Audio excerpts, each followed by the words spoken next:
ഒരു ഫ്രെയിം ചെയ്യുമോ? പിന്നെന്താ ചെയ്യാലോ. ഫ്രെയിം എന്നൊക്കെ ഉദ്ദേശിക്കുമ്പം ഒത്തിരി വലിയ ഫ്രെയിമൊന്നുമല്ല. ഒരു ചെറിയൊരു ഫ്രെയിം നമുക്കുണ്ടാക്കാം. ഇത് നമുക്ക് ടേബിളിലൊക്കെ ഒരു ക്യൂട്ട് ഡെക്കോറായിട്ട് വെക്കാം. ഇനിയിപ്പോൾ വാളിൽ വെക്കേണ്ടവർക്ക് വാളിലാണെങ്കിലും വെക്കാം. ഈ ഒരു ഐറ്റം ചെയ്യാൻ വേണ്ടി ജസ്റ്റ് കാർഡ്ബോർഡും പിന്നെ പെയിൻറ്റും ഗ്ലൂവും മാത്രം മതി. ഈ ഒരു ഐറ്റംസ് ഒക്കെ സാധാരണ എല്ലാവരുടെ കയ്യിലും ഉള്ളതല്ലേ. സോ അതുകൊണ്ട് പെട്ടെന്ന് എല്ലാവരും അത് പോയി എടുത്തുകൊണ്ട് വന്ന് ഇതൊന്ന് ചെയ്തു നോക്കുക. പിന്നെ നമ്മുടെ ലബൂബുവിന് ഇച്ചിരി നെഗറ്റീവ് കമൻസ് ഒക്കെ വന്നായിരുന്നു. സോ ഞാൻ ആ ആളെ അങ്ങ് ബാക്ക്ഗ്രൗണ്ടിൽ നിന്ന് മാറ്റി. ആർക്കൊക്കെ നമ്മുടെ ലബൂബുവിനെ ഇഷ്ടമായിരുന്നു?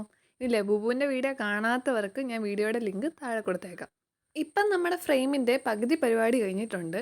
ഇനി നിങ്ങൾക്ക് ഇഷ്ടമുള്ള പെയിൻറ്റ് ഇതിനടിച്ചു കൊടുക്കുക. ഞാനിവിടെ യൂസ് ചെയ്തേക്കുന്ന ഫാബ്രിക് പെയിൻ്റ് ആണ്. സാധാരണ കിട്ടുന്ന ഗ്രീൻ്റെ കൂടെ ഇച്ചിരി വൈറ്റും കൂടെ ആഡ് ചെയ്യുമ്പോഴത്തേക്കും നമുക്ക് ഈ കളർ കിട്ടും. ഫ്ലവറിനൊക്കെ നിങ്ങൾക്ക് ഇഷ്ടമുള്ള പെയിൻറ്റ് കൊടുക്കുക. എന്നിട്ട് ഈ പേപ്പർ എടുത്ത് വെച്ച പോലെ നിങ്ങൾക്ക് ഇഷ്ടമുള്ളൊരു ഫോട്ടോ എടുത്ത് വെക്കുക.